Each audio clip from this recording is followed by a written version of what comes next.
जय श्रीमन नारायण गुरुदेव जी। आपके चरणों में कोटि कोटि प्रणाम। जी जी। गुरुदेव मेरे 3 क्वेश्चन हैं।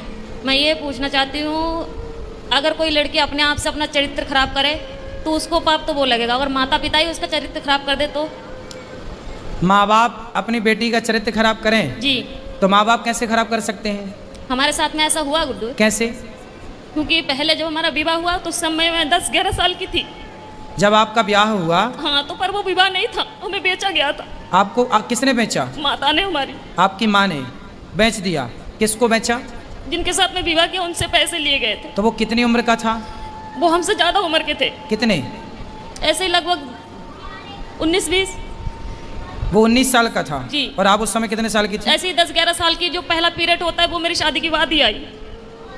अच्छा, तो उस 20 साल के लड़के के साथ आपको बेच दिया? जी। फिर क्या हुआ? फिर क्या, फिर उस समय मुझे इतना ज्ञान नहीं था कि परिवार कैसे चलाए जाते हैं, घर गृहस्थी कैसे चलाई जाती है। ठीक है। फिर भी जैसे तैसे भी वो शराबी था। हर रोज मारता था, कूटता था। इतना भी है कि जहाँ तक कि आदमियों को भी घर पे लेके आता था, शराब पिलाता था, मीट बनाता था, मच्छी बनाता था, उन्हें खिलाता था। रात के 11 बजे 12 बजे यहाँ से जाना, और पूरा गांव एक गंगवार का और एक सरदार पूरी रात घर पे रहेगा तो हर कोई उंगली तो मुझ पे ही उठाएगी ना। फिर कितने साल चला ये सब कुछ? 9 साल। फिर वहाँ पे एक बेटा हुआ, एक बेटी भी हुई। आपकी बेटी उस समय जब बेटा हुआ तब आपकी उम्र क्या थी? ऐसे लगभग 16-17 साल की थी। आप 16 साल की थी तब आपको बेटा हो गया? जी। ठीक है। फिर उसके बाद में वो मारने लगा, काटने लगा, शराब पी के कभी नाली में पड़ा रहता था, कभी गड्ढों में पड़ा रहता था, वहाँ से उठा उठा के लेके आओ। फिर जब वो ज़्यादा ही परेशान करने लगा तो मम्मी पापा ने वहाँ से घर ले आए। फिर मैंने उनसे ये कहा कि मम्मी ऐसा करो कि अभी मेरी दूसरी शादी मत करवाओ, हो सके वो आ जाए मुझे दोबारा लेने, या फिर मैं कहीं के काम करके खा लूँगी। तो बोला नहीं, तेरे साथ में बच्चा है, अगर बच्चा नहीं है, तेरे साथ में बच्चा नहीं होती तो कोई बात नहीं है, दुनिया तुझ पे ये कहेगी, अच्छी भी रहेगी तब भी दुनिया तुझ पे उंगली उठाएगी। फिर उन्होंने मुझे दूसरा जगह करवाया। दूसरी शादी कर दी? जी। वहाँ से भी पैसे लिए गए। फिर बच्चा हमारे साथ में थे। फिर वो बोल रहे थे कि अगर तू, पहले तो कहने लगे थे ये कि हाँ बच्चों को भी सही समझूंगा, फिर बाद में हमारे बच्चों को मारने लगे, कूटने लगे। उसे सही। कहाँ हैं अब? क्या है अब? मैं वहाँ से दूसरी जगह हूँ। अब उसको भी छोड़ दिया? जी। अब कहाँ हैं? अब मैं अपने आप से बैठी हूँ। तो अब ब्याह नहीं किया? नहीं, अपने आप से दूसरी जगह बैठी हूँ। दूसरी जगह बैठी हूँ मतलब? यानी कि तीसरी जगह बैठी हूँ मैं अपने आप से, किसी से भी। मतलब तीसरी जगह ब्याह कर लिया? जी। तो तीसरा वाला कैसा है? वो ठीक है, वो बच्चों को अपना रहा है? जी। तो अब हमसे क्या पूछना चाहती हो? मैं ये पूछना चाहती हूँ, जो मेरे साथ में हुआ इसका पाप कौन भरेगा? इसका पापी कौन है? जी। और दूसरी बात ये है कि जब हमारे बाबा को जब समय पूरा होने लगा था तो वो अस्पताल में एडमिट थे, तो उन्होंने मुझसे ये कहा था कि संगीता, कोई भी तुझे तेरी माँ को रोटी नहीं देगी, तू ही देना। तो ठीक है, मैंने वो वचन दिया उन्हें कि ठीक, मैं ही मम्मी को संभालूंगी। अब वो घर में इतनी दुखी करने लगी है कि हद से ज्यादा मेरे पूजा पाठ से। कौन दुखी करने लगा? मम्मी। आपकी माँ? हाँ, मेरे पास में रहती है। पूजा पाठ कुछ भी करो, हमेशा तंग करती। माला जपने जाती हूँ तो अंदर जाके फोन लगा लेगी, बात करने लगेगी और कहती है तू पूजा पाठ कर रही है, तुझे क्या मिल रहा है, ऐसे भगवान को मैं लात मारूं। तो अभी आप तीसरी के साथ खुश हैं? जी। तो फिर आप तो खुश है ना? जी। तो अब क्या दिक्कत है? अब दिक्कत यह है, जो मेरा तीसरा वाला पति है वो बात बात पे मुझसे झूठ बोलता है। अच्छा, क्या झूठ बोलता है? यही, कोई भी बात हो मैं इनसे ये बोलती हूँ कि जो भी बात हो सच बोलो करो, पर यह है कि जो भी बात करते ऐसा है कि इनकी दूसरी पत्नी भी है। अच्छा। हाँ। तो तीसरा वाला जो पति है उसकी ऑलरेडी पहले पत्नी है? जी। आप उसकी दूसरी पत्नी हो? जी। अच्छा। तो आपने ऐसे क्यों ब्याह कर लिया जिसकी ऑलरेडी थी? उन्होंने मुझे कुछ बताया नहीं थे पहले। मतलब तीसरे वाले ने भी आपको धोखे में रखा? पहले बताया नहीं थे कुछ भी। तो अब तो रखता है ना प्रेम से? हाँ, अब रखते हैं प्रेम से। अब आप ये पूछना चाहती हो कि ये पाप कौन किसके गले जाएगा ये पाप? जी जी, क्योंकि आपकी माँ। देखो, जब आप 11 साल की थी, 9 साल की 11-12 की, जब आप 11-12 साल की थी तब आपकी माँ ने आपका जबरदस्ती ब्याह कर दिया। जी। तो आपको ऐसा क्यों लगता है कि उस माँ ने बेचा? हो सकता है उस माँ ने ब्याह ही कर दिया हो आपका? नहीं गुरुदेव, वो घर वाले बोलते थे कि तेरे माँ ने 5,000 रुपए लिए कि 10,000 रुपए लिए। यदि उन्होंने पैसे लिए, तुझे डंगर की तरह हमने खरीद, यदि उन्होंने बेचा है तो फिर माँ पापी है आपकी। यदि नहीं बेची, आपका विवाह किया है तो माँ पापी नहीं। और केवल गुरुदेव, माँ इस बात की पापी है कि आपको जबरदस्ती इतने बड़े लड़के से आपका ब्याह कर दिया। देखो विवाह ऐसे नहीं होता, साल 2 साल का ही बड़ा छोटा चलता है, डबल नहीं चलता कि लड़की 10 साल की है और लड़का 20 साल का है, ये नहीं चलता। यदि कोई भी माँ बाप अपनी बेटी के लिए उससे डबल उम्र का लड़का चुनते हैं तो वो माँ बाप पाप के भागीदार हैं, क्योंकि उस समय बच्ची तो निर्णय नहीं ले रही है, माता पिता डिसीजन ले रहे हैं। तो लड़की के लिए वर कैसा होना चाहिए, लड़की 10 साल, लड़की 20 साल की है तो लड़का 22 साल का हो, 25 साल का हो, बस ज़्यादा उम्र वाला ना हो, ये न्याय है। यदि लड़की 20 साल की और तुम लड़का 40 साल का ले आओ तो ये तो बेटी के साथ अन्याय हुआ, और वो अन्याय का भागीदार कौन है, उसके माता पिता, क्योंकि वो लेकर आए हैं। और केवल गुरुदेव मेरे साथ में ये हादसा नहीं हुई है, मेरे सभी बहनों के साथ में ऐसा किया गया। तो आपकी माँ कहाँ है? मेरे पास में ही रहती है, इस समय दूसरे जीजा के पास में है। तो वो कैसी माँ है, निर्दयी है? मैं ये पूछना चाहती हूँ कि अब मैं करूँ क्या? पापा को भी यही वचन दिए मैंने कि मैं रखूंगी, और वो घर में इतनी दुखी कर रही है कि मेरा खाना पीना हरा। तो माँ को भेजो क्यों, ऐसी माँ को जो आपको बेच रही है, जो आपके साथ गलत काम कर रही है। ऐसे लोग दया के पात्र नहीं है। यदि पहले ये कंफर्म करो कि माँ, हो सकता माँ सही हो, गलत है तो आप उनको खाना पीना देना आपका कर्तव्य भी है। बूढ़ी अम्मा कहाँ जाएगी, इंसानियत तो कहती है कि आप उनको खाना पीना दो, लेकिन वो दया का पात्र नहीं है। जब धृतराष्ट्र के 100 बेटे मारे गए, तब भीम भैया धृतराष्ट्र को रोटियां ऐसे कुत्तों की तरह देते, बुढ़े खा ला। तो लोग कहते हैं अरे भीम, वो तेरा बाप है, बड़े पिता है ना धृतराष्ट्र भीम के, तेरा बड़ा पिता है, तो कैसे कुत्तों की तरह परोसता है। तो भीम भैया बोले कि मैं ही क्या पुत्र धर्म निभाऊं। ये वही बाप है जिसने भरी सभा में द्रौपदी लुट रही थी और ये चुपचाप तमाशा देख रहा था। क्या मैं ही धर्म का पालन करूं, इसका कोई धर्म नहीं है।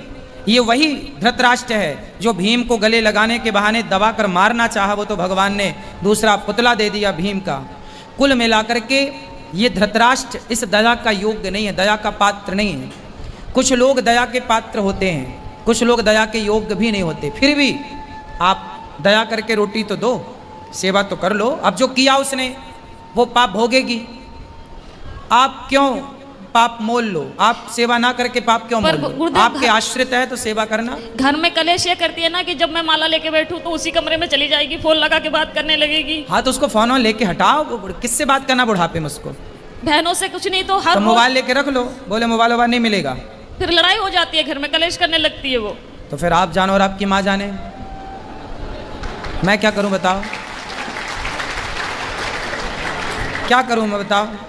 आप मुझे कुछ बताइए ना कि मैं क्या तो बता रहा हूँ, मोबाइल लेके बंद कर दो, रख दो, और क्या कर सकती हो। घर में कलेश होते हैं, पूरे मोहल्ले वाले तमाशा देखते हैं, तो फिर क्या करें हम, बताओ हमें, बताओ हम क्या करें, क्या उत्तर दें आपके प्रश्न का, हम बताओ क्या करें।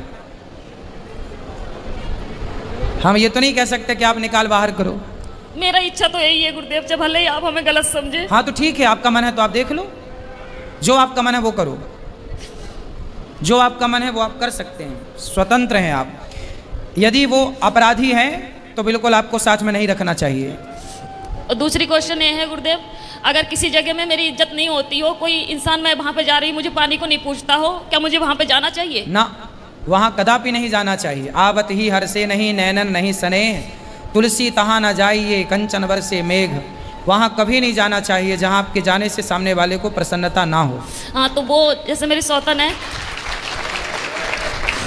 जो हमारी सौतन है वो मेरे पास में आती है, हम बाहर रहते हैं यानी कि कमरे किराए पे लेके, तो वो जब आती है तो हम उसे चाय से लेके नाश्ता से लेके ऐसी कोई कमी नहीं छोड़ती हूँ कि उसे बुरा लगे। मम्मी चाहे सास हुए, चाहे बच्चे हुए, चाहे कोई भी हुए, पर वो लोग नहीं चाहते कि मैं उस घर में जाऊँ, और हमारे पति यही चाहते हैं कि मेरे साथ में तू चल, मैं क्या करूँ, दुविधा में फंसी हुई हूँ। पति हमारी यही चाहते हैं कि तुम जाया करो हमारे साथ। भाई जो आपकी सौतन है, पहले तो उसका ही अधिकार है ना आपके पति में। जी जी। आप तो बाद में आई हो जी। वो आपको क्यों स्वीकार करेगी? नहीं, उसने करवाई थी ये शादी। अच्छा, उसी ने करवाई थी? जी, उसकी मर्जी से हुई थी। क्यों करवाई उसने? अब ये तो मुझे नहीं पता, ये राज तो इन्हीं को पता होगा। तो वो आई आपकी सौतन? नहीं, वो नहीं आई है। कौन आया है? पति आए हैं। अच्छा, बात कराओ पति से। राधे राधे गुरु जी। जी जी आप ही हो पति परमेश्वर, दो दो पत्नियों के। तो बताओ आपने दूसरा विवाह क्यों कर लिया? हाँ जी। माइक पास में लो। हेलो। बेटा काम पे ध्यान दो, माइक पास में लो उनके। बताओ दूसरा विवाह क्यों किया आपने? सर जी वो तो गुरुजी मजे मजे में कर लिया ऐसी। हैं मजे मजे में? तो आपकी पत्नी ने आपको बोला था, पहली पत्नी ने, जी कि ब्याह कर लो? बोला नहीं था, लेकिन हम एक दूसरे से प्यार करते थे, प्यार में हो गया सब जो। आप किससे प्यार करते? इनसे? जी। तो जब आपकी पत्नी थी तो ऑलरेडी आपको अपनी पत्नी से प्यार नहीं हुआ? पत्नी से भी प्यार था, लेकिन इनसे प्यार हो गया तो फिर। तो पत्नी से प्यार था, पर प्यार आपकी ज़्यादा उमड़ रहा था, तो फिर और किसी से भी प्यार हो गया। कितनी उम्र, मतलब कितने साल पहले शादी की थी इनसे आपने? से लगभग 10 साल पहले। 10 साल पहले। कितने बच्चे हैं आपके? मेरे 6 बच्चे हैं। 6 बच्चे हैं। तो अभी भी कुछ और प्यार व्यार करने का मूड है? नहीं जी अब। तीसरा चौथा पांचवा? नहीं गुरुजी अब कुछ नहीं। हैं? अब कुछ नहीं बस। तो हो गया सब खाली प्यार? क्या अभी और हिचकोले मार रहा है? नहीं जी अब कुछ नहीं। तो अब बताओ, इनकी ज़िंदगी बर्बाद ना करो, इनका ध्यान रखो अब। नहीं गुरुजी इनका तो बराबर ध्यान रख रहे हैं हम। और आपकी पहली पत्नी ये तो कह रही है कि आपकी पहली पत्नी ने करवाई है आपकी इनसे शादी? हाँ जी। वो उस टाइम ऐसा कुछ मतलब दौर ही ऐसा हो गया था कि उनको बोलना पड़ा कि हाँ। तो आपकी पत्नी खुश है इनके शादी होने से, आपसे इनकी शादी होने से? आपकी पहली पत्नी खुश है? उस टाइम खुश थी, लेकिन अब कुछ नहीं है। अब बेचारी महिला करे क्या, उससे भी तो ज़िंदगी गुजारनी है, तो ना खुश तो भी खुश रहना पड़ेगा। चलो बेटा, पर ये सही है जो आपने किया? जी सही तो नहीं है, लेकिन उस टाइम तो अंजाम मतलब इतना वो नहीं था, लेकिन अब जाके पता चलता है कि हाँ सही नहीं है, लेकिन फिर भी हम निभाएंगे जहाँ जब तक जीवन है। अब निभाओ अच्छे से। लेकिन आपने भी बेटा गलत किया, किसी की बसी बसाई गृहस्थी में आपने एंट्री मारी। माइक दो इनको, पत्नी को माइक दो। मुझे इन्होंने पहले बताया नहीं थे कि मेरा विवाह हो चुका है। क्यों? एक बार फिर बात कर लो। क्यों आपने इनको क्यों नहीं बताया था कि आपका विवाह हो चुका है? गुरुजी ऐसा है, हमारे घर के पास ही में था इनका घर, तो इनको तो खूब पता है कि मेरा विवाह हो चुका है। ये आपके पड़ोस में रहती हैं? पहले पड़ोस में ही रहती थी, लेकिन हम फिलहाल गांव में से बाहर रहते हैं हम। आप गांव के बाहर रहते हैं? जी। तो इन्हें कैसे पता चलेगा कि आपका विवाह हो गया? हाँ जी। भाई आप तो बाहर चले गए ना कमाने। पहले एक ही गांव में रहते थे, तब आपका विवाह हो चुका था? हाँ जी। तो क्यों, आपको तो पता था? इनसे बात कराओ। ऐसा हुआ गुरुदेव, जब शुरू में इन्होंने वार्तालाप की, ऐसा हुआ था कि मैं बहन के घर से घर जा रही थी। हाँ। तो जिस गांव में मेरी शादी हुई थी, मम्मी ने करवाई थी दोबारा, उसी गांव के ये थे। तो बस पे जा रही थी, तो ऐसा तो जब धक्का मुक्की होते तो ये तो पता ही लग जाता है कि स्त्री को इसने किस तरीके से छुआ हमें। तो 2 बार उसने हाथ लगा, कोई बात नहीं, हो सके धक्के उक्के में लग गया। फिर तीसरी बात उसने पेट में हाथ चलाया, जब पेट पे हाथ फेरा तो उसी टाइम मैंने हाथ पकड़ लिए उसके, और हाथ पकड़ के खूब जूते और बस से उतार के बहुत मैंने इन्हें पीटा। किसको? उसी आदमी को। वो कौन था? वो बस का कंडक्टर था। ठीक है। हाँ, तो उसे मैंने खूब पीटा। तो इनके जो भाई है जे है, इन्हें जब ये भी बस चलाते थे उस समय, तो इन्हें जब पता लगा कि ऐसी बात हुई है तो ये अच्छा, ये बस ड्राइवर हैं? जी जी। और आप उसी बस में गई होंगी? ना, उस घर में दूसरी बस में थी। तो फिर इनसे कैसे इलू हो गया? सुनो तो, क्योंकि इनके स्टाफ है, जब इन्हें पता चला होगा अड्डे पे जाके ऐसी बात हुई है और उनकी घरवाली ने इन्हें पीटा है, तो ये हमारे इनके भाई के साथ में गए ना, तो हमारे मोबाइल वहाँ पे था, तो इनके भाई हमसे पूछने लगे कि भाभी तुम्हारा नंबर क्या है? तो हमें मन में ऐसी कोई बात ही नहीं थी, तो उनने नंबर ले लिया हमारा। कोई बात नहीं, वो नंबर इनने उससे ले लिए। उसके बाद में ये बातचीत करने लगे जब सारी। कुल मिला के अब आपको प्रेम से रहना चाहिए, और बचा हुआ जीवन भगवान का नाम भी जपो और काम करते हुए अपना। गुरुदेव, मेरा कहना ये है कि जब मैं उससे नफरत नहीं कर रही हूँ, उन बच्चों से नफरत नहीं कर रही हूँ, ऊपर कहने की बात ये है, इन्हें झूठ तो नहीं बोलना चाहिए ना हमसे कि हम घर पे जा रहे हैं, तो ये नहीं बोल जा के रहे कर ही ली शादी जी। अब कौन सा झूठ और बचा है? आप कौन सा झूठ, आप कौन सा सच चाहती हो इनसे? अब ये सच ये है, इनसे आप कौन से सत्य की कामना करती हो? नहीं करती। सुनो, आप ना बिल्ली को बिठा रही हो, ए बिल्ली तू दूध ताकती रहना। अब इनसे सच की उम्मीद कर रही हो आप। ये ऐसे लोग समाज में कितना सत्यवादी होंगे, कितना सच बोलेंगे जी। गलती आपकी है, आप क्यों सच की उम्मीद कर रही हो? ये व्यक्ति क्यों सच बोलेंगे? जी जी। फिर मेरे कहने का मतलब उम्मीद क्यों है? मेरे कहने का मतलब ये है कि जब इनके मन में, इनने ये 2-3 बार कह चुके हैं कि मेरे तो पहले गलती हो गई, उस गलती को सुधारूंगा नहीं, गलती हो गई, वो तो कहते उसमें चाव में कर लिया इनने, ठीक है। तो मेरे कहने का मतलब ये है, जब ये अब अपने पत्नी को पहले अपने पत्नी को अपने दिल से निकाल दिया, फिर मुझे बिठाला, अब मुझे अपने दिल से निकाल के अपनी पत्नी के पास में जाना था, मैं कहाँ जाऊँ, मैं क्या करूँ?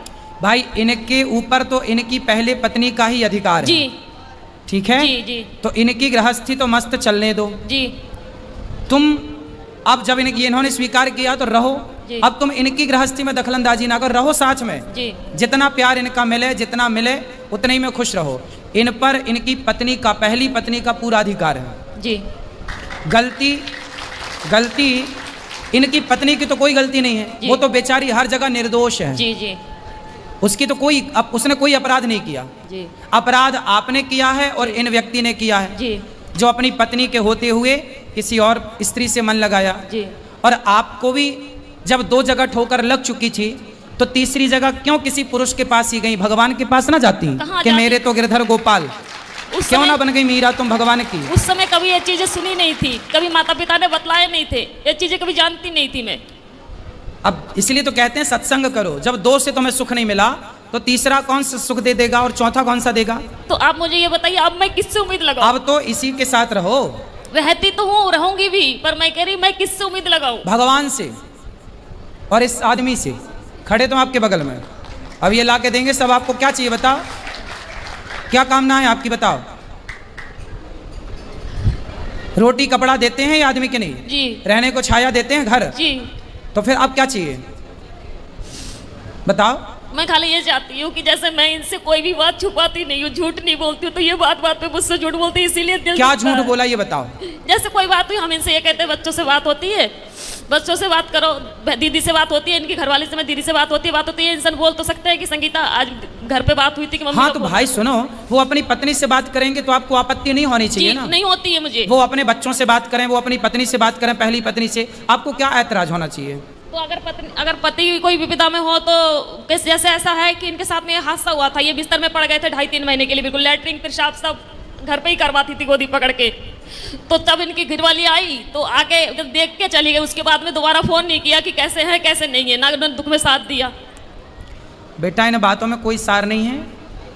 जीवन में 2 रोटी मिल जाए, खा पी के भगवान का चिंतन करो। ये शरीर की इच्छाएं अब खत्म क्यों नहीं करती हो? इच्छा शरीर की नहीं, मेरे कहने का मतलब ये है कि मैं इनसे मन हटा सकती हूँ अब बस। अब देखो, अब जितना लगाई हो अब निभा लो। जब तीसरे से लगाई हो, नहीं हो हटा नहीं था तो लगाई काहे हो? नहीं हो पा रहा गुरुदेव। क्यों नहीं हो पा रहा? क्यों नहीं हो पा क्योंकि रहा? जो ठोकर मैंने पहले खाई उससे कई गुना ज्यादा ठोकर खाती हूँ। अभी तो फर्स्ट में आप बोली थी तीसरा वाला सही है, वो सब कुछ ठीक है, पर ये बात पे ऐसे जो बातें बोल जाते हैं।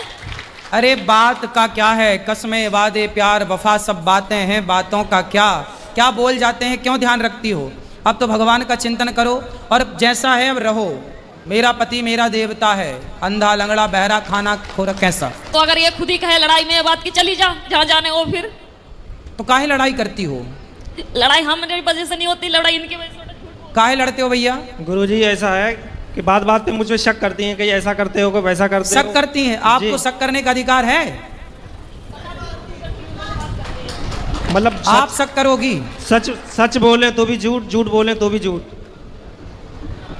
अब देखो, आप ये उंगली उठाओ एक और यहाँ रखो। 2 शादी किए हो ना, यही तुम्हारी सजा है। चुपचाप दोनों को निभाओ। ये पत्नी क्या बोलती है ध्यान मत दो, आप केवल रोटी कपड़ा मकान इनको दो, इनको खुश रखो, इनके बच्चों को पढ़ाओ लिखाओ और चुप रहो, है ना? 2 शादी किए हो तो अब निभाओ, अब भागो मत मैदान से। भाग नहीं रहे गुरुजी, लेकिन यही कभी जैसा तैसा बोल देती, तभी गुस्सा आ जाता, भी उल्टा सीधा हम बोल देते हैं। अब बोलेगी, बेचारी पत्नी है, और तो किससे बोलने जाएगी? पड़ोसी को बोलेगी? उसी को नहीं बोलने जाएगी, आप ही को बोलेगी। जब प्यार आपने इससे किया और इन्होंने भी आपसे किया है, तो फिर प्यार जब हुआ है तो लड़ाई भी तुमसे ही होगी। ठीक है, अब तो जैसे तैसे निभाओ, ठीक है? अब ये चुप रहेंगे और आप खूब बोला करो इनको। जी नहीं, हाँ, मैं इसलिए नहीं बोलती हूँ। घर पे लड़ाई केवल इसी कारण होते हैं कि ये झूठ बोलते हैं, इसी कोई कारण बात झूठ होते नहीं। हैं। अब नहीं बोलेंगे ये झूठ। अब बेटा सच बोल लिया करो, है ना? सच और बोला दूसरी बात करो। गुरुदेव, जब ये मुझे लेके गए, अब मुझे ये चीज समझ में आ रही है कि केवल अपने मतलब के लिए लेके गए। मेरा एक बेटा था, उसे अब क्यों? शास्त्र पहले ही चिल्ला रहे हैं, स्वार्थ लाग करें सब प्रीति, सुर नर मुनि जन की हरीति। तुम सुनती नहीं हो? शास्त्र तो सत्य कहते हैं कि इस संसार में कोई भी आपकी तरफ देख रहा है तो वो जरूर ना कोई स्वार्थ है आपसे, वरना क्यों देखेगा। 22 साल का लड़का हो गया है। किसका? मेरा। तो उसको पढ़ाओ लिखाओ, योग्य बनाओ। नहीं पढ़ाया, ना कोई पढ़ाया, ना कोई काम सिखाया, उसे कुछ भी नहीं। फिर ये जिम्मेवारी तो इनकी थी ना। हाँ जिम्मेदारी तो थी, क्यों उनको पढ़ाया लिखाया क्यों नहीं बेटा बच्चे को?